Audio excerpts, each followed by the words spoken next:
Olha a gente chegando aqui para mais um episódio do Bora Agir Podcast. Esse episódio aqui vai trazer mais informações de qualidade. Como todo episódio, eu trago aqui convidados que vão trazer informações que vão lhe ajudar aí no dia a dia, com o intuito de esclarecer situações simples que você pode ficar mais tranquilo em casa. Tá chegando agora, é a primeira vez aqui no canal, eu sou Pedro Cardoso, fisioterapeuta esportivo. Já vai se inscrevendo aí no canal, deixa seu curtir que depois você ficar prestando atenção na conversa e esquece. Mas hoje o nosso convidado aqui, um convidado especial, ele é médico, cardiologista, doutor Felipe Guerra. É um prazer estar recebendo você aqui no nosso Bora Agir Podcast. Boa noite, Pedro. Um prazer é meu também. Fico honrado pelo convite. Com certeza. E o intuito aqui é a gente esclarecer naquele jeito bem tranquilo, bate-papo. Mas antes da gente entrar nas informações que o público quer escutar, por que cardiologia? Por que medicina? Por que trabalhar e se especializar nessa área? Bom, minha família tem muitos médicos, inclusive meu pai é médico, meus tios também. Diríamos que eu peguei um pouco, não que eles me induziram a fazer isso, né? Mas peguei um pouco da medicina, né? Na veia. Uhum. Então, no começo, pensei um tempo em fazer engenharia, mas depois voltei para medicina. E lá chegando, todo aluno que entra no curso de medicina, você se diferencia ou quer fazer a área cirúrgica, ou a área clínica, ou pediatria, ginecologia. Eu vi logo que ginecologia e pediatria não dava, não ia aguentar. E vi que na área cirúrgica eu não teria muita habilidade, nunca fui muito hábil com as mãos. Então sobrou a área de cardiologia, de clínica. E dentro da clínica eu me apaixonei pela cardiologia por ser uma especialidade que você atua nas diversas fases do ser humano, né? As doenças cardiovasculares são as doenças que mais afetam a humanidade, então você tem um número grande de pessoas para tratar, para acompanhar, e você tem muitas subespecialidades, desde especialidades que você às vezes nem toca no paciente quase, como especialidade de imagem, por exemplo, até especialidade de terapia intensiva, em que você age salvando vidas em urgência. E aí dentro da cardiologia depois, eu fui sempre um apaixonado por essa área de exercício, de esporte e tal. E durante a residência, eu fiz uma residência em que essa área era muito forte. O meu chefe, que era a residência no Hospital de Clínicas de Porto Alegre. E lá comecei a acompanhar serviços de reabilitação cardíaca que tinha lá muito boa no hospital. Não só no hospital, como no serviço do meu chefe também. E comecei a gostar da área de exercício, voltado para reabilitação, e esporte voltado para desempenho, né? Então eu faço hoje o meu forte. Eu gosto muito da área de prevenção, cardiologia preventiva e a cardiologia do esporte e do exercício. Perfeito. E como você falou aí, você pode atuar desde a criancinha até o idoso ali, Exatamente. Né? Já diria um chefe meu de cardiologia, de medicina esportiva, ele disse, olha, você faz ginecologia, você vai ter um número restrito, vai ser só mulheres. Você faz geriatria, só isso, pediatria. E medicina do exercício e do esporte, você, desde a época de criancinha até os idosos. Perfeito. Você abriu o seu leque aí para sempre estar atendendo alguém. Exatamente. Mas nesse leque assim, qual o público que aparece mais para você? São adolescentes, adultos jovens, mais idosos? Eu diríamos que é meia idade. É o pessoal que está se cuidando bastante porque eles estão vendo que eles estão cada vez mais querendo melhorar o desempenho físico, né? Não só a gente vê a mídia bate muito nisso, que o desempenho físico é interessante por vários aspectos, a gente pode falar depois até, como eles também estão buscando muito essa questão de competição, corrida de rua, por exemplo, aumentou muito, alguns esportes como o beach tênis, por exemplo, o futebol também, como sempre. Então, esse pessoal de meia idade eu tenho bastante, porque também eles estão mais preocupados também com saúde, né? Exato. E as doenças começam a aparecer mais, se manifestar mais a partir dos 40, 50 anos. Eu acho que é a faixa etária que eu tenho como prioridade. Mas eu tenho também muitos pacientes idosos, terceira idade, principalmente que já sofreram o evento, pós-infarto, pós-safena, né? E a gente orienta muito para a parte de reabilitação cardíaca. E tem também os grupos dos adolescentes e crianças até que voltados para esse esporte mais de universitário, esporte, né? Escolar, etc. Perfeito. E qual é a doença ou a disfunção que aparece mais para você lá durante sua avaliação? Com certeza, não só para mim, como uma doença que mais acomete a humanidade agora, né? Sim. As doenças voltadas do ponto de vista de doenças geradas pelo mau uso da máquina, né? Então, doenças geradas pelo sedentarismo, pelos comportamentos inadequados, sobrepeso, obesidade, diabetes está aumentando muito, a hipertensão, o colesterol. Então, essas doenças, diríamos assim, são fatores de risco muito importantes para as doenças ateroscleróticas, né? Aterosclerose, que leva a infarto, AVC, que são as doenças que mais matam no mundo. Então, o que eu recebo muito são pessoas com esse perfil de fatores de risco, Sim. diabéticos, hipertensos, pessoas com colesterol alto, pessoas que já tiveram evento, filhos de pais que tiveram problemas também é um fator de risco. Sim. Então, recebo bastante em questão de doença essas pessoas. Perfeito. Porque a gente vê esse desenvolvimento tecnológico, né? Isso. Cada dia mais celular, internet, televisão. Você, cada vez mais, se não tiver o costume de fazer alguma atividade ou exercício físico, você vai se acomodando, né? Com certeza. E aliado a isso, a violência urbana. Perfeito. Então as crianças hoje ficam muito na tela, como a gente diz, né? No celular, nos tablets, etc., Isso. na TV. E aquelas brincadeiras que a gente fez no passado, que eram muito saudáveis. Eu ainda peguei. Eu peguei bem mais ainda. Aquelas brincadeiras estão, infelizmente, menos comuns hoje em dia. E isso aí é um motivo de preocupação também. Porque a doença cardiovascular, ela se apresenta muitas vezes depois dos 40, 50 anos. Mas ela começa a se desenvolver, aquela formaçãozinha das placas de gordura nas artérias. Tem vários trabalhos mostrando que crianças e adolescentes, quando vocês fazem avaliação, quando a gente faz uma avaliação microscópica mesmo nas artérias, Sim. já tem placas. Então, se a gente não cuidar desde cedo, isso vai estourar lá na frente. Beleza, a gente falou num detalhe aqui importante que eu não queria deixar passar.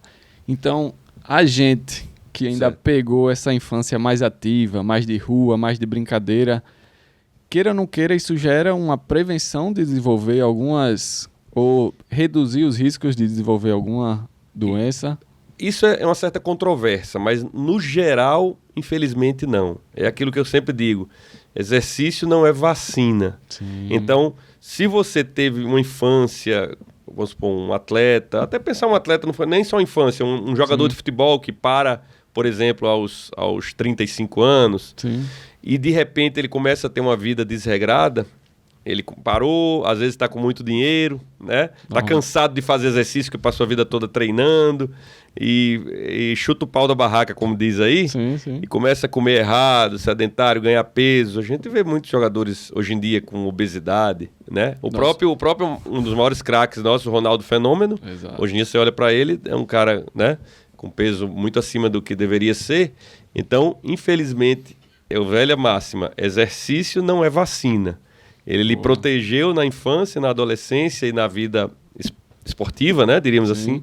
Mas se você não se mantiver ativo e cuidando dos fatores de risco, você vai perder isso aí. Perfeito. Então, é para a vida toda ali, né? É para a vida toda. Não é um momento só que você vai tomar esse cuidado, mas durante toda a vida. E o inverso, se a gente for já pegando um gancho na sua pergunta interessante, o inverso também é certo. O que é que eu quero dizer? Pessoas que foram sedentárias ao longo de toda a vida, porque sempre odiaram o exercício, porque nunca gostaram, é aquele famoso fundo de rede, fica só na rede e tal, e tiveram alguma doença, por exemplo, um infarto, ou até estão com a pressão alta, colesterol alto, obesos, aí pensam assim, bom, eu passei a minha vida toda, nunca fiz exercício, estou agora com 60 anos, não vai adiantar. É um grave engano. Por quê? Porque a treinabilidade, ou seja, o poder de melhora de um idoso que foi sedentário, ele é mantido.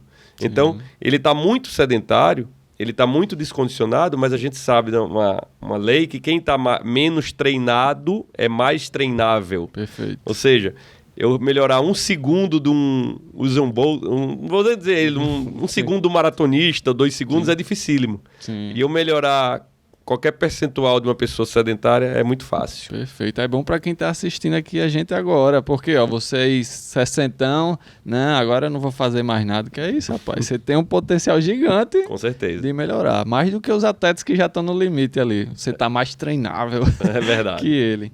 Mas a gente já pegando esses pontos de fatores de risco, que você pontuou bem aí, depois a gente pode até reforçar para o pessoal em casa ficar atento e anotar e dizer, eu tenho uns 3, uns 2 desses. Mas em relação à doença em si, o infarto agudo do miocárdio, Certo. ele é mais presente para uma pessoa idosa ou para uma pessoa mais nova? Porque eu já ouvi falar isso, não sei se é verdade. Se uma pessoa mais nova ter um infarto, é mais difícil ela escapar do infarto que uma idosa? Tem isso ou é lenda urbana? Não, eu vou explicar assim, isso é um motivo de confusão. Exato, por isso que estamos aqui, para esclarecer.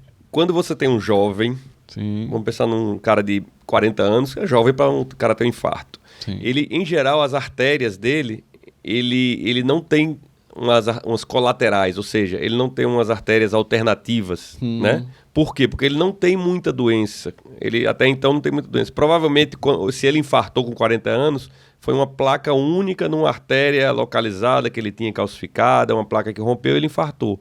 Então, em geral, se diz que esse infarto é grave e é complicado porque você não tem circulação colateral, outras artérias nutrindo.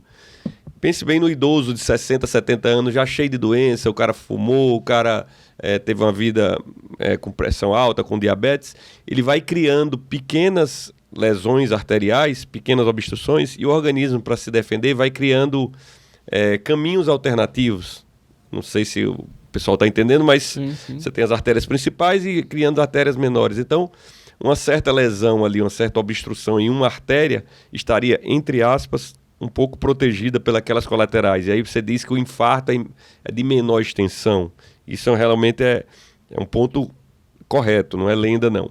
Por outro lado, aí que vem uma que gera confusão. Por outro lado, um infarto numa pessoa acima de 60 anos, ou acima de 70, por exemplo, a mortalidade é muito maior no infarto de uma pessoa jovem. Sim. Porque ele tem muito mais doenças, porque o organismo é muito mais fragilizado, Sim. né? Ele tem muito menos reserva funcional. Perfeito. Então, tem esses dois sentidos para a gente explicar. Um infarto num jovem, em geral, é um infarto de maior extensão, por ele não ter uma proteção das artérias. Porém, é um infarto de maior extensão, mas que ele tira mais de letra, entre aspas, por ter um organismo mais saudável, né? Sim. Mas ele vai ficar com aquela cicatriz, se for um infarto grande, aquela cicatriz durante muito tempo. E o infarto no idoso, ele é mais grave, o risco maior dele morrer daquele infarto ou ter um quadro de insuficiência cardíaca, porém ele está com uma certa proteção. A questão é essa. Perfeito. Agora, falando dos fatores de risco, Sim. eu digo assim que a tríade do mal do coração, ela é silenciosa, insidiosa e muitas vezes, por ser silenciosa, ninguém trata ela direito. Qual é a tríade do mal? A hipertensão, que é uma doença que acomete mais de 30%, 40% da população e que muitas vezes não causa sintoma. Então, por não causar sintoma, muitas vezes o paciente, você prescreve um remédio, ele toma 1 mês, 2 e para de tomar ou até nem toma remédio. Então, a tríade do mal, hipertensão, colesterol elevado, esse aqui não dá sintoma mesmo. Você pode estar com colesterol 300 e tal, acima de 300, não sentir nada, mas ele está causando lesões e placa de gordura nas suas artérias. E o pré-diabetes, a pré-diabetes ou diabetes, que também não causa sintoma, essa diabetes mais tipo 2, que é a maioria dos casos de diabetes, também você vai estar lá com a glicose alta, gerando inflamação, gerando problemas e também, muitas vezes, subtratada porque não causa sintoma. Então, essa tríade, hipertensão, diabetes e colesterol, muitas vezes está juntas os 3 problemas, isso é o principal problema. Aliado a isso, o fator de risco, tem o cigarro, que graças a Deus o Brasil é um exemplo para o mundo, é um dos melhores países em combate ao tabagismo, comparando com Europa, Estados Unidos, etc., por várias campanhas, por aumento de impostos no cigarro, várias campanhas o governo brasileiro fez, que são bastante interessantes. Porém, tem um outro probleminha que não é um fator de risco propriamente dito, mas que se junta com outros fatores de risco, que é a obesidade. causada pelo aquilo que a gente conversou no começo aqui da nossa conversa, pelo estado hoje mais sedentário das pessoas. Então, isso seriam os principais problemas. Aliado a isso, tem um problema que a gente não pode mudar, que é histórico familiar. Então, todo mundo diz, meu pai infartou, então tem um aumento de risco? Tem, com certeza. Meu irmão infartou? Tem. Então, a gente não pode mudar isso aí. Então, quem tem um histórico familiar forte... Né? Hoje eu atendi pelo menos umas 3 pessoas nesse perfil, com histórico familiar forte, e meu carão, assim, para eles, todos os 3 estavam sedentários, eu disse, você tem a obrigação de, além de tomar seus remédios, fazer exercício. Porque seu histórico a gente não pode mudar, a gente não muda a genética, até hoje, né? Pode ser que no futuro mude o gene.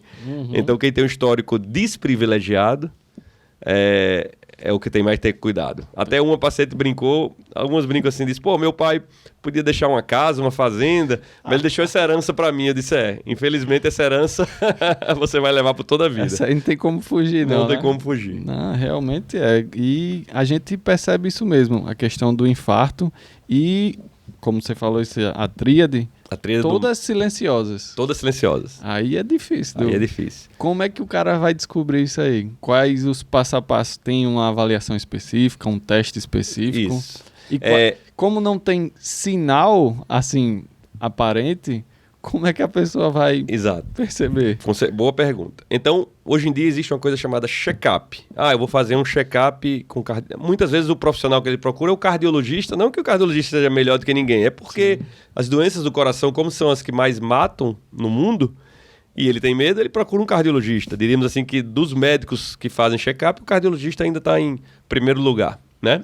E também porque nós temos muitos cardiologistas, comparando com, por exemplo, endócrino, que é a especialidade que tem menos, geriatra, etc. Então, quando eu me deparo com o paciente no check-up, primeira coisa, o termo que a gente tem que saber, check-up você não está sentindo nada. Se você sente uma dor no peito, alguma coisa, e procura o médico, não é para um check-up, é para você investigar a dor. Se você sente uma palpitação, é para investigar aquilo. Então, quem vai a um check-up médico é porque não está sentindo nada.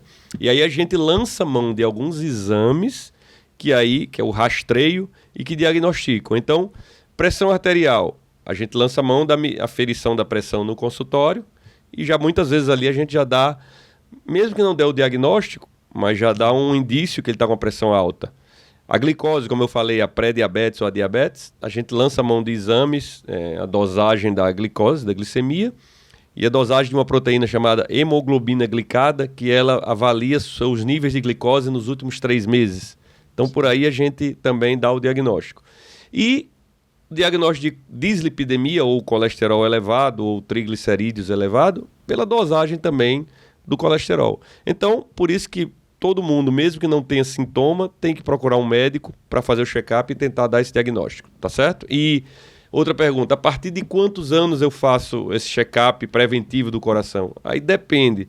Check-up, como eu disse, você não está sentindo nada. Perfeito. Então, quanto mais você esteja fora do perfil normal, assim, se tiver muito acima do peso, se tiver um histórico familiar forte, aí diríamos que check-up mais precoce, por volta dos 40 anos, pelo menos, né? 35, 40. E pessoas que estão bem e tal, você pode postergar para um pouco mais, uma idade um pouco mais avançada, 45, 50 anos. Certo. Então, isso ficou bem interessante para o pessoal entender. Check-up é quando você está tranquilo. Quando você não tem sintoma. Exato. Eu senti mal, ou alguém mediu minha pressão e estava alta, já não é check-up. Se alguém, mesmo se você não tiver sentido nada, mas você fez uma aferição com aparelho no domicílio ou algum colega médico de outra especialidade e deu pressão alta, você vai no médico para investigar aquela possível diagnóstico de hipertensão. Outra coisa, falando da hipertensão. A medida que a gente faz no consultório, quando você chega para mim, a medida no consultório é uma medida que tem o seu viés, não é tão legal, tão interessante. Por quê? Você chega muitas vezes com medo, ansioso, não conhece o médico, né? E é uma medida única. Então, meu pai é assim, já chega a pressão. Então a gente chama o efeito jaleco branco. O efeito jaleco branco é aquele efeito que a pressão eleva só em estar com o médico, né? Então, muitas vezes a gente lança mão no exame chamado MAPA, que é a monitorização ambulatorial da pressão arterial, que aí vai tirar esse efeito do estresse do consultório, o efeito do médico, e vai aferir a pressão nas 24 horas, tanto acordado como dormindo. E a partir daí a gente fecha o diagnóstico de hipertensão ou não, né? Perfeito. E, como você falou, mais de 30%... Da população adulta, e quanto mais idoso, por exemplo, a população acima de 60, 70 anos é mais de 50% hipertenso. Aí, o tratamento para hipertensão, comprimido... Sempre eu vou falar de exercício, mas vamos falar das coisas menos importantes, né? Para mim, tudo mais importante é exercício. As medicações, como tudo na vida evoluiu muito bem, um celular, um computador, tudo, as medicações também evoluíram muito. Quando a gente diz que uma medicação evoluiu muito, porque ela diminuiu muito o efeito colateral, Sim. que nas medicações do passado tinham bastante. Ela é muito mais cômoda de tomar, comodidade posológica, então um comprimidozinho por dia. E além disso, você pode associar mais de uma droga, até 3 drogas num comprimido único. Então, isso tudo diríamos assim, é a modernidade da medicação. Inclusive, saiu um estudo agora chamado o estudo da polipílula, em que eles pegaram pacientes pós-infarto e associaram um remédio para colesterol, um remédio para pressão e o aspirina, o AS, que é para... diríamos assim, ter um efeito protetor em quem já teve infarto, e vocês juntaram em um comprimido só, e esses pacientes tiveram melhores resultados do que quem tomava os comprimidos separados. Perfeito, né? Mas assim, uma coisa que foi bom você falar, o tratamento. Eu sempre vou aqui bater muito, sempre defendendo a minha área de exercício. Eu já ia fazer isso aí. Isso, e o exercício? E o exercício vai ajudar como? Hoje em dia, as medicações melhoraram muito, o entendimento das doenças melhorou muito, e sim, melhorou muito, gerou muitas novas medicações para todas as doenças. Por exemplo, para diabetes no passado, você só dispunha de insulina, uns 2 ou 3 tipos de comprimido. Hoje você tem várias drogas, tanto em forma de comprimido, injetáveis, para diabetes. A hipertensão é a mesma coisa, você tem várias categorias de drogas. Colesterol também melhorou muito, você tem até drogas hoje mais potentes, subcutâneas, etc., para um perfil mais difícil. O que eu quero dizer, se eu pego um paciente, vamos pensar num paciente aqui de 60, 70 anos, aquele sedentáriozão, aquele cara que vive no fundo de rede, aquele empresário de sucesso, vive no computador, pesquisando, avaliando bolsas e tudo mais. Pense naquele perfil daquele cara, fuma seu charuto ou seu cigarrinho, que está sedentário e odeia exercício e vive para o trabalho, né? Então, se eu pego aquele cara provavelmente, se ele for ao meu consultório e eu for fazer as medidas, ele vai estar fora de meta na pressão, das metas que a gente busca, ou seja, vai estar com a pressão descontrolada, vai estar fora de meta no colesterol, vai estar com o colesterol descontrolado, vai estar fora da meta para glicose, vai estar pré-diabético ou diabético, então a tríadezinha, por certeza, já vai ter aí. Já vai estar lá. A obesidade, olha quantas doenças estão agregadas. Sim. Ele é um cara muito ansioso, está dormindo mal, um pouco deprimido, vai estar também com a depressão, que a doença é o mal do século também, vai estar com ansiedade, sua depressão. Provavelmente não faz exercício, vai estar com sua osteoporosezinha, né? Sim, Você é muito da área, se conhece muito bem, com sua sarcopenia, perda de massa muscular. Não pega sol, vai estar com sua vitamina D baixa, né? Olha aí o que é que eu estou gerando aí de remédio para ele. Então, nessa receitinha básica aí, eu não fiz o cálculo, mas eu devia ter feito esse cálculo aqui de drogas, se for drogas modernas, de bom padrão, para um cara empresário, ele vai querer tomar drogas boas. Isso aí gera dinheiro, gera estudos que geram dinheiro. Então essa receitinha dele não vai sair por menos de R$ 1.500, não. E fazendo uma conta rápida de drogas que ele vai estar tomando na faixa de 15 drogas. Vamos pensar que é 3 ou 4 para diabetes, 3 ou 4 para hipertensão, já vai 7, 8. Uma para ansiedade, para depressão, 10. Uma para osteoporose, 11. Vitamina D, 12. Cálciozinho, 13. E assim vai. 15, 20 drogas aí ele toma. E aí você juntando isso num bolo todo, você tem um grande problema. Você diz, não, ele vai gastar muito dinheiro. Aí muitos diriam, não, ele é um empresário de sucesso. Mas peraí, ele está gastando muito dinheiro, né? Sim. Ele está tendo interação de drogas, que a gente chama de interação medicamentosa. As drogas, por mais evoluídas que sejam, elas têm interação. Ele está gerando efeitos colaterais, tem dor no estômago, daqui a pouco entra mais uma droga para dor no estômago. Exato. Né? Ele tá tendo outro efeito, entra uma droga para cortar esse efeito, né? Ele está tendo dor muscular pela droga que ele usa para colesterol, e assim vai. Então, ele está gerando vários problemas e está querendo ficar sedentário, então, e obeso. Sim. Então, o que eu vou dizer para ele, seu fulano, vamos trocar essas 15, 20 drogas por exercício. Aí alguém vai me dizer, não, o exercício vai resolver o problema dele. Não estou dizendo aqui que vai resolver totalmente, mas provavelmente ele vai diminuir muito a utilização das medicações. Isso, eu trabalhei muito tempo trabalho até hoje com reabilitação cardíaca. Sim. E os pacientes começam a reduzir as doses das medicações, consequentemente, diminui os custos e efeitos colaterais, porque o exercício, ele não tem o efeito colateral das medicações, né? Então, é uma questão que eu sempre faço para os pacientes. Fulano quer diminuir remédio, vamos começar um programa regular de exercício, e aí a gente orienta, exercício, tal, e daqui a pouco a gente vê, isso é muito bacana, a redução dos remédios. Claro que não vamos conseguir tirar todos, sim, mas vamos diminuir muito, e o custo dessa retirada de remédio vai ser, o custo não, a economia dessa retirada de remédio vai ser muito maior do que o custo eventual que ele possa ter até com um personal trainer e tal, sim, né? sim. Então isso é uma proposta bem interessante. Então, hoje em dia, o que é que me entristece às vezes nos colegas médicos até, é que eles enchem a receita de remédio, 15 remédios, vira a receita para um lado e tal. Se não for no computador, Ave Maria. Mas mesmo com o computador é tanta coisa que às vezes você tem que ir frente e verso. Eles enchem a receita de remédio, gastam muito tempo explicando aqueles remédios, porque às vezes é um paciente idoso que tem mais dificuldade. Olha, esse remédio você vai tomar de manhã, de tarde, esse você tem que tomar quando for dormir, esse você toma na hora do almoço, que absorve melhor, muita informação, né? Esse da tireoide, por exemplo, você tem que tomar em jejum. Ou seja, ele gasta grande parte da consulta dele explicando o remédio, e quando o paciente pergunta, doutor, e exercício?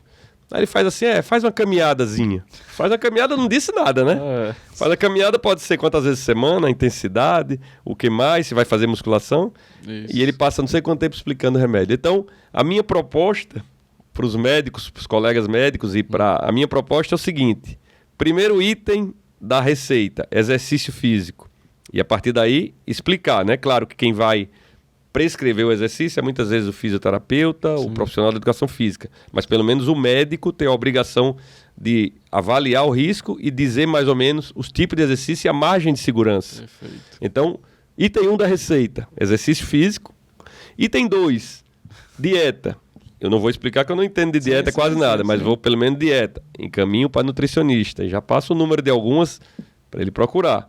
E a partir daí a gente lança mão de alguns remédios também. Perfeito. Não, show de bola, porque é o que a gente sempre está induzindo ou indicando para os pacientes. Primeiro é você se movimentar. Quanto mais você movimenta seu corpo, mais funcional ele vai estar, mais saudável ele vai estar querendo ficar. Porque quanto mais parado, o corpo vai se acostumando com aquilo. Não só a parte músculo-esquelética, que eu estou mais inserido nessa área, certo, como a parte aeróbica. Exato. E a gente chegando nesse momento da conversa, eu entro na parte da avaliação do esforço físico. Porque muita gente me pergunta, Pedro, aquele teste de esteira, o que faz aquilo? Como é que é aquilo? Eu posso fazer qualquer hora? É só para quem está doente? Fala um pouquinho sobre a avaliação. Bom, a gente chama avaliação pré-participação esportiva, né? Então, primeira coisa, a gente tem que saber se esse nosso cliente, ele é um atleta federado, né? Um atleta que vive daquilo até, sim, que seria o extremo, ou se ele é um paciente, um esportista, que vai fazer atividade física recreativa só, né? Quer fazer exercício para a saúde, que é a maioria de todas das pessoas, ou aquele que faz competição. Ele não é atleta, mas é uma atividade física competitiva, que também está crescendo muito, porque é aquele paciente que faz meia maratona, exato, que não quer perder para o seu amigo, que compete com o seu tempo, quer baixar o tempo. Então, esse paciente, um cliente, vamos dizer assim, sim, a gente tem que tratar quase como um atleta profissional, né? Porque ele vai no limite. Então, a avaliação, todo mundo que faz exercício, pelo menos moderado a intenso, ele tem que passar antes por um médico, fazer o que a gente chama de avaliação pré-participação. Essa avaliação nada mais é do que eu primeiro vou conversar com a pessoa. Vamos pensar aqui numa pessoa que não sinta nada. o que vai para o check-up. O check-up esportivo, o check-up cardiológico. Ele não está sentindo nada. Então, vou conversar, ver histórico familiar, a gente vai saber, né? Ver os fatores de risco, se ele fuma e tal. Então, a gente vai ter mais ou menos uma noção no risco desse paciente, como é que ele está. A partir daí, a gente vai programar alguns exames. Mas os exames básicos, que eu diria assim, pelo menos uma pessoa acima dos 40 anos, ele tem que fazer no mínimo uma consulta bem direcionada, um exame físico para aferir pressão, ausculta pulmonar, cardíaca. Se a gente não encontrar nada aí, tá, até aí tudo bem, faz um eletrocardiograma, que é aquele exame que é de repouso, um exame de custo bem baixo, mas porém bastante informativo. Então o eletro estando normal, tudo normal, se ele for um jovem, abaixo dos 40 anos e não sentir nada e quer fazer exercício recreacional, ele estaria liberado. Se ele já passou dos 40, em virtude daquilo que eu falei no começo, as doenças cardiovasculares, principalmente as doenças que podem levar ao infarto, né, a aterosclerose, já começam a se apresentar bem mais em quem já passou dos 40, e ele quer fazer algum exercício mais intenso, tipo, quer fazer maratona ou quer fazer uma corridinha de 5 km, esse paciente é interessante que faça o teste de esforço, teste de exercício, que aí pode ser o teste ergométrico convencional, ou aquele teste de exercício cardiopulmonar chamado ergospirometria, e que a gente vai aferir com mais precisão o condicionamento aeróbico para orientar melhor o treinamento, tá? E se ele tem algum problema, ou seja, se é um paciente que já tem, mesmo que não sinta nada, mas já é hipertenso de longa data, é diabético, ou é um paciente que tem algum problema na família também, é interessante também fazer um exame de imagem do coração, que é o ecocardiograma, que é aquele exame que é uma ultrassonografia do coração, que vai avaliar a parte anatomia e funcional cardíaca. Então eu com esse exame, com a consulta bem feita e o exame físico, eletro, teste de esforço e eco, eu resolvo o problema de 98% das pessoas, 99%. Se por algum motivo, algum desses exames apresentar alguma alteração, quer seja alteração relacionada à parte elétrica, né, arritmias cardíacas, ou alteração relacionada à parte que sugira que tem alguma obstrução coronariana, né, a parte de isquemia e tal, a gente tem que progredir na investigação, que aí a gente vai fazer exames mais aprofundados, tá certo? E o outro extremo, que é aquele paciente que já teve doença, ele já teve infarto, já tem stent, já tem ponte safena, já tem, né? Esse aí a gente tem que fazer a avaliação completa e ter mais cuidado na prescrição do exercício. Porém, é uma coisa interessante, quem mais se beneficia do exercício, se a gente for falar de benefício percentual do exercício, é quem já teve o problema, que é o chamado prevenção secundária. Ele já teve um infarto, ele já botou um stent, mas ele tem a doença. Ele vai morrer com aquela doença. Isso é muito importante. Uma pessoa que botou ponto de safena, botou stent, ele não está curado. Se algum médico disse isso, esqueça essa informação. Olha aí as informações. Cura ele não tem. Não tem. Ele pode ter feito a cirurgia melhor, a mais bem feita possível. Mas se ele continuar levando uma vida sem cuidados e tal, aquela safena maravilhosa que ele colocou, aquele stent, vai entupir, vai obstruir. Ou as outras artérias que não foram contempladas com a ponte ou com o stent vão adoecer também, e ele vai ter o mesmo problema. Então, me preocupa muito, por exemplo, um cara que passou por um check-up, pode ter feito um check-up maravilhoso, passou por um check-up, mas ele decidiu se manter sedentário, ou com tudo errado, porque ele achou que o check-up que ele fez, que ele gastou uma fortuna, foi lá para o hospital tal, lá em São Paulo, foi diríamos assim, traduziu numa vida que está tranquila. Não está. Aquele check-up ele enxerga aquele momento, né? Não é aval, um check-up não é aval para ele continuar tendo a vida que ele tem. Então, sempre eu digo, procure num check-up, você não mede um check-up pelo número de exames que o médico pede. Ele pediu não sei quantos exames. Isso não é o mais importante. O mais importante é se você pega um check-up, aquele médico tem preocupação em tentar mudar seu estilo de vida e você segue aquilo. Então, se você segue aquilo, você está muito mais protegido, né? Depois que você fazendo exercício regular, tomando as medicações direitinho, você está muito mais protegido do que aquela pessoa que vai fazer só o check-up e não muda seu seu estilo de vida. Não, tem que fazer a avaliação e mudar, né? Isso, porque a avaliação, aquele check-up, eu tô vendo aquela informação naquele momento. Exato. E a doença, ela é dinâmica. Ela pode aparecer ao longo... eu faço check-up de ano em ano. Sim, nesses outros 364 dias, você pode, de repente, ter um infarto, ter um problema, né? E nem chegar para fazer o próximo check-up, né? Nem tá lá. Exatamente. E também, como você falou, a questão de saber até que ponto você pode fazer o exercício. A avaliação dos testes de esforço também vai dar isso aí, né? Com certeza. Quando a gente faz um teste de esforço, principalmente o teste cardiopulmonar, a gente delimita com mais precisão as zonas de treinamento. Perfeito. Para que servem essas zonas de treinamento aeróbico? Para você ganhar tempo, otimizar, já que a gente tem pouco tempo, nós todos temos uma vida muito corrida. A gente quer fazer o exercício no tempo mais curto possível, mais eficiente possível. Então, quando eu delimito uma zona de treino, eu quero ganhar tempo e eficiência ali. Então, eu treinar naquela zona, nem forçar demais, porque se eu forçar demais, mesmo que eu não tiver doença, eu não vou ter problema cardíaco, mas aquele exercício vai ser muito curto, que eu vou cansar num período muito curto, não é legal. Sim. Nem forçar de menos, passar não sei quanto tempo, 2 horas se exercitando. Então, você tem que fazer um exercício de intensidade ótima, que a gente só consegue aferir isso com um teste bem feito, porque aquelas fórmulas de frequência máxima, 220 menos idade, aquelas fórmulas são até interessantes, mas quando você individualiza o caso, você pode ter desvios padrões importantes e está muito fora da fórmula, né? Agora, lembrando, eu estou falando aqui para exercício aeróbico, né? Ou aeróbio, tanto faz. Sim. Mas os exercícios de fortalecimento muscular, os exercícios de flexibilidade, também você tem como avaliar, principalmente vocês da área da fisioterapia, da área da educação física, a carga ideal que o paciente deve fazer. Mas assim, uma receita de bolo geral, diríamos que ser uma receita para quem quer sair do sedentarismo, você tem que fazer pelo menos, quem está sedentário, 150 minutos de exercício aeróbico por semana.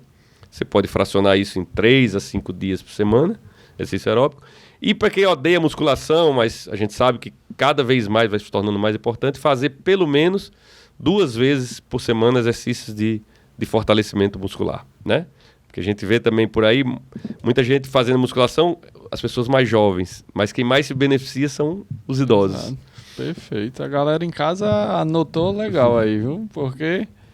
E aproveitar aqui enquanto o Mário dá uma ajudinha na água aqui, falar sobre os nossos patrocinadores aqui do podcast, né? Senão não vai dar certo. A Gold Nutrix, uma loja de suplementos que está apoiando aqui o Bora Agir Podcast. E suplementos é interessante, né? Pessoa que tem aquele déficit ali, pode achar lá na Gold Nutrix, que fica ali na Romualdo, vizinho ao SEI. E quem for lá, precisando de algum suplemento, algum gel, você que é corredor, só falar Bora Agir que ganha um descontinho lá. Ué, coisa boa. Legal. É importante o desconto. Então, como você vinha falando, é interessante você saber essa zona de treinamento que você vai treinar para nem ser de mais, nem ser de menos. E com que frequência é interessante estar fazendo esse teste de esforço? Uma vez no ano? Uma vez a cada 6 meses? Eu diria que uma frequência anual é bem interessante. Não precisa... A não ser que seja uma pessoa que, por exemplo, estava muito obesa, muito sedentária e houve uma mudança muito radical, diríamos assim, no seu perfil, né, de composição corporal, de peso e até de sair do sedentarismo para exercício, aí você pode diminuir o tempo e fazer em 6 meses, por exemplo. Mas anualmente é um período razoável, bom, etc. Exato, porque a gente vê aí na cidade cada vez mais o número de praticantes assíduos de uma atividade. Corrida de rua, o beach tênis, crossfit já foi muito, já deu uma baixada. Ciclismo, né? Ciclismo aumentou muito na pandemia. E interessante que esse teste que a gente faz, ele pode ser feito em cicloergômetro, na bicicleta. Então se torna uma coisa mais específica, né? Perfeito. Então todo mundo acha, vou fazer o teste ergométrico, tem gente que até chama o teste da esteira. Exato. É porque no nosso país, assim como a gente pega muita influência americana, grande parte dos testes, quase que a totalidade, é feito na esteira. Mas se a gente for para a Europa, por exemplo, em que o pessoal tem essa cultura muito... E também tem lugares bons para pedalar, né, ciclovias, etc., a maioria dos testes, quer seja teste ergométrico ou teste cardiopulmonar, são feitos na bicicleta. Perfeito. E se o cara for triatleta, vai fazer nos dois. Eu tenho alguns pacientes que são mais exigentes e aí a gente faz tanto na bicicleta como na esteira. Mas se um triatleta, se ele quiser optar por um dos dois ergômetros, eu sempre recomendo que ele faça no que ele está pior. Sim. Então vamos supor que ele corre bem, pedala bem, nada bem, mas ele está um pouco abaixo no nível dele de ciclismo. Então eu sugiro que a gente faça na bicicleta. Por quê? Porque a gente vai trazer mais informações para tentar otimizar o treino do que ele está pior. Isso é uma outra coisa também, puxando um pouco o gancho aqui para exercício aeróbio, exercício de fortalecimento muscular. Uma coisa que a gente vê, uma prática que a gente vê muito comum nas academias, a gente vê até aquelas pessoas bem fortes, aqueles caras bem fortes, quando ele chega na academia, ele só vai para musculação. Ele praticamente passa o treino na academia só fazendo musculação. Exato.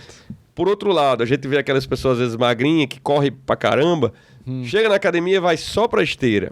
Então eu diria que ele fica meio capenga do aeróbico e da força muscular. Exato. Então, o que eu recomendo, não só para quem é profissional, mas quem tem que estar sedentário, ou que faz exercício só para manter saúde, que eles balanceiem. Ou seja, quem tiver fraco numa certa valência, ou na parte aeróbica ou de fortalecimento muscular, essa é que tem que ser mais trabalhada. Né? Então, como eu disse anteriormente, quem mais se beneficia da musculação é o pessoal da terceira idade. Passou de 50, 40 anos, já começa a perder massa muscular com força, muito. Né? E a gente vê muito pessoa fazendo musculação jovem. Exato. E o idoso, muitas vezes você pega um idoso sedentário e diz, fulano, você tem que fazer exercício. Aí o cara, eu vou caminhar. É bom caminhar? É bom, mas está incompleto. Exato. Então o idoso, ele vai perdendo muita, você que é da área da fisioterapia, vê muito, ele vai perdendo muita autonomia. Exato. Então ele vai tendo dificuldade de fazer as atividades do cotidiano, às vezes até para se vestir, né? Um idoso mais debilitado, às vezes para subir uma escada, até para tomar banho, né? E isso vai gerando cada vez pessoas mais dependentes, né? Sim. E mais comprometidas, assim, mais, diríamos assim, dependentes, né? Então eu diria que o idoso, para ele manter sua autonomia, ele tem que focar muito em exercícios tanto de fortalecimento muscular, de flexibilidade, exercícios de equilíbrio. Isso tudo tende a se deteriorar muito com a avançada idade. Perfeito. Eu falei justamente sobre esse assunto no último episódio que a gente gravou com o Ivan Oliveira, que ele é profissional da educação física, e ele deixou bem claro isso, que não é que você tá velho que agora é só ficar na cadeira do papai, que ele disse. Você tem que fortalecer os músculos, por causa disso tudo que você falou agora também. Se você ficar só parado, vai começar a diminuir ali sua força, o volume muscular, e isso vai dificultar sua caminhada dentro de casa. Ele falou que algum dos alunos dele era uma senhora de 80 anos. Ele começou a fazer esse trabalho de força com ela e ela não conseguia ir no quintal, que tinha escada. Aí ele foi trabalhando, questão de força. Ela já consegue ir e voltar na maior alegria do mundo. E isso diminui o risco de queda, né? Risco de queda, Queda vai levar... fratura de fêmur e termina um problema sério. Isso que você falou também é interessante. Quando você trabalha, por exemplo, músculo, né? Sim. Musculação, força, flexibilidade, equilíbrio, você não está só melhorando sua autonomia, você tende a viver mais também. Por quê? Porque você vai ficar apto a fazer vários exercícios, vai se exercitar e aquilo vai trazer benefício também para o coração, para a mente, para o coração, para tudo. Sim. Eu digo que o exercício é um santo remédio. Ele é bom para o coração, para os músculos, né, para as articulações e para a mente. Eu sempre digo aqui também, um dos maiores... você sabe que o paciente, principalmente aquele paciente que teve alguma doença, ele confia muito na palavra do médico. Se o médico mandar ele fazer alguma coisa meio impossível, mas é o médico dele de confiança, ele vai fazer. Né? Ele confia muito.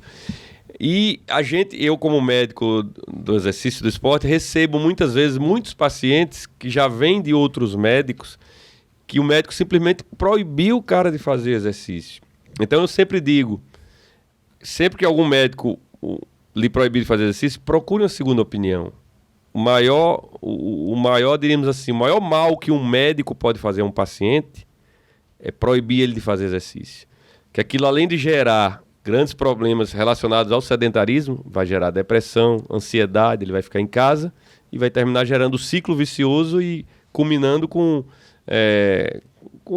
dependência e com menos sobrevida. Então, é a pior coisa que o médico pode dizer, proibir alguém de fazer exercício. Aí alguém vai dizer, quer dizer que nunca eu vou estar proibido de fazer exercício? Aí eu vou complementar. Em alguns momentos, sim. Em algumas coisas agudas. O cara teve um infarto, o cara tá com uma arritmia, o cara tá com uma fase aguda de uma doença, como Covid, por exemplo. Sim. A gente vai proibir de fazer exercício naquele momento. Uma vez ele estando recuperado, a gente vai liberar. A gente vai adaptar.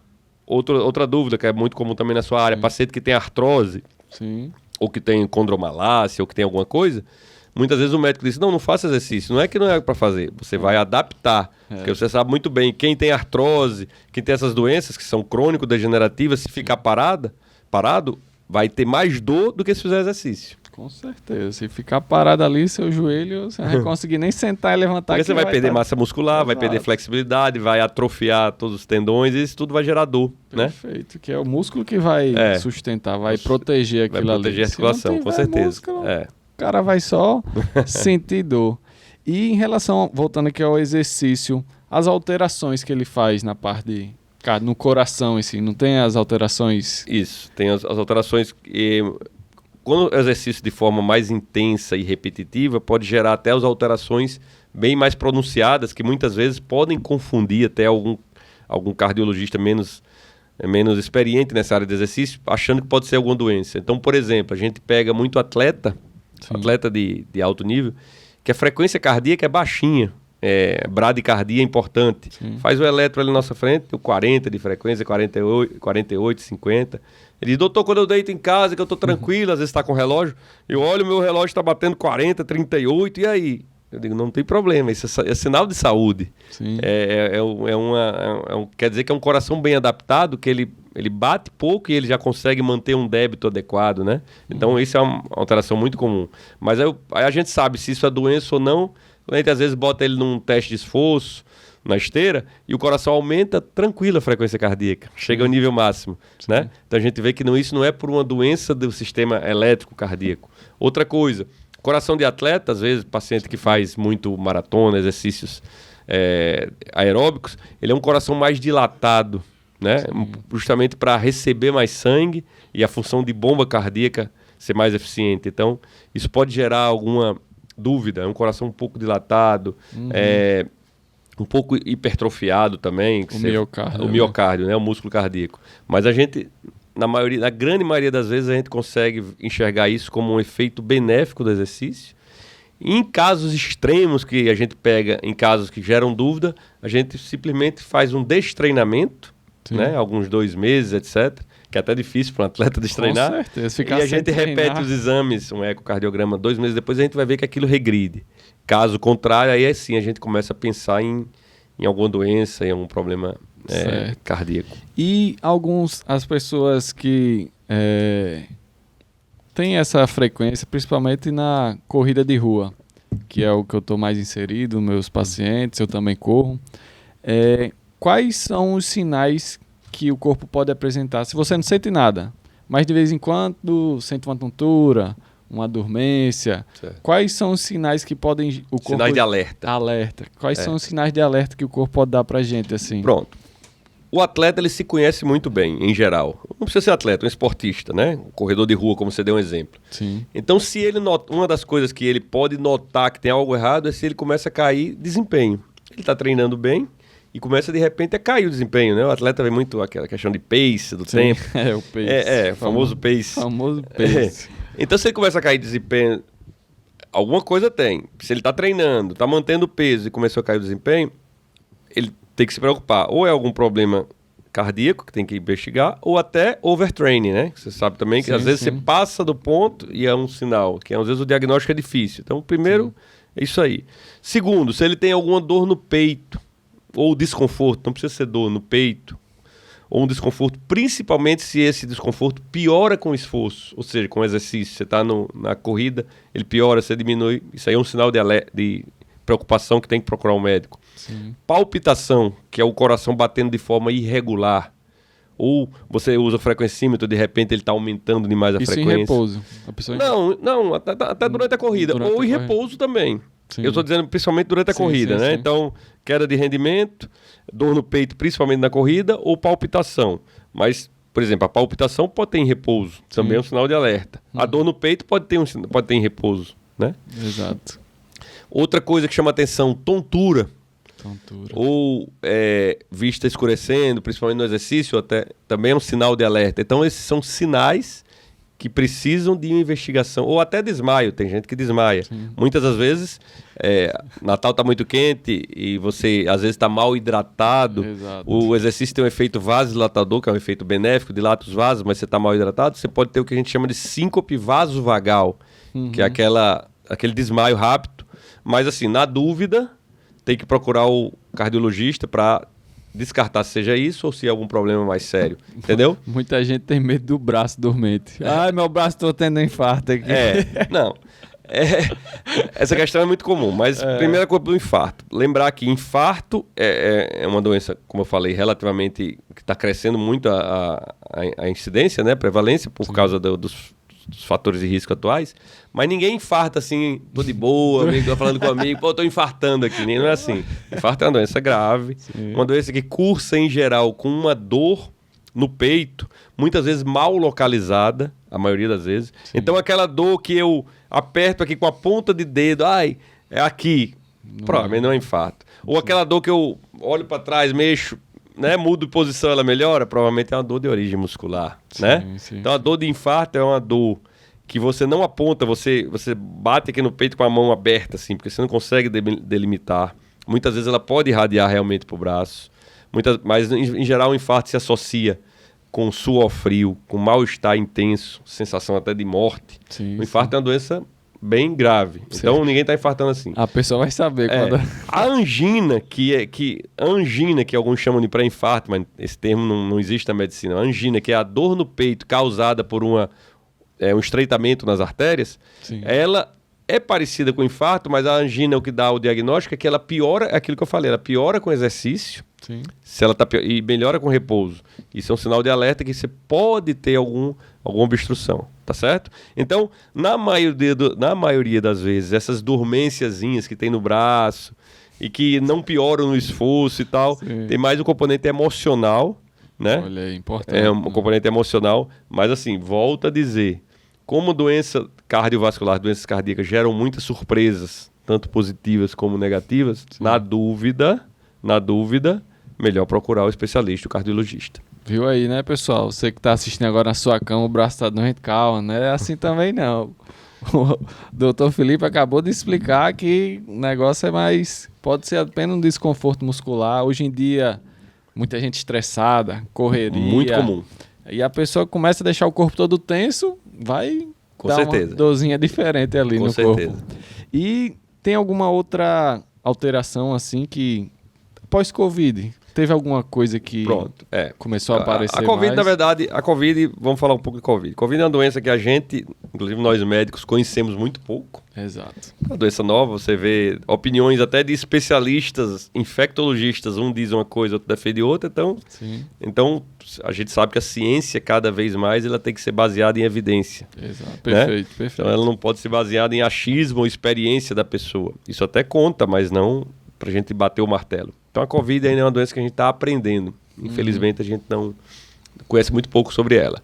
Mas o que a gente tem visto nas Covids mais recentes, nessas cepas novas, é o que acontece nas viroses em geral. Então o vírus ele começa, os organismos começam a gerar anticorpos e tem a vacina que também é para combater o vírus. E o vírus, que é um ser altamente inteligente, ele começa a driblar aqueles anticorpos e os anticorpos gerados pela vacina e começa a tentar se manter vivo no ambiente. Graças a Deus, como todas as outras viroses, ele se mantém vivo, mas mais fraco. O que a gente chama de menos virulento. E é mais transmissível. Você vê que agora a Covid todo mundo muitas vezes pega. Exato. Tem até aquela coisa de, já teve Covid? Não, porque se fizer o teste vai ter em algum momento. Exato. Mas assim, vamos falar aqui Covid e exercício. Então, primeira coisa, se a pessoa tá com Covid, ou se você tá com qualquer virose, ou se você tá com qualquer doença, é uma das poucas coisas da vida que eu disse, até que você tem que proibir o exercício naquele momento. Você vai proibir porque seu organismo tem que estar forte para combater a doença, porque você não vai sair aí contaminando todo mundo. Porque a Covid, a gente sabe que, nos relatos iniciais principalmente, ela pode acometer o coração, né? E agora, falando um pouco de acometimento cardíaco. Isso.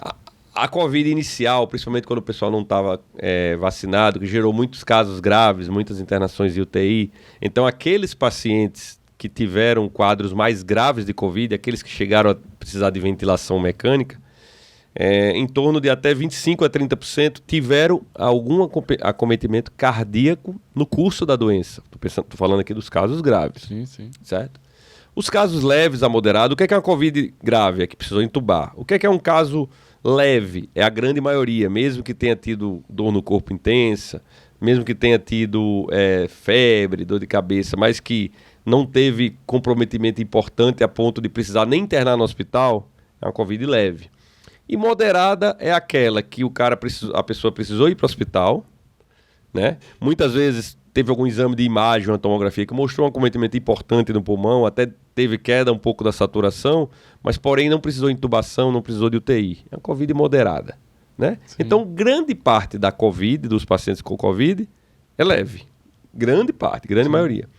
Esse paciente tendo Covid, a gente faz com que ele, no momento da doença, não faça exercício, e ele pode reiniciar o exercício, as primeiras, né? Eu vou falar até da atual agora. Sim. Ele pode reiniciar o exercício de forma lenta e gradual depois de 2 semanas. Isso é o padrão recomendado pela Sociedade Brasileira de Cardiologia e Sociedade Brasileira de Medicina do Exercício.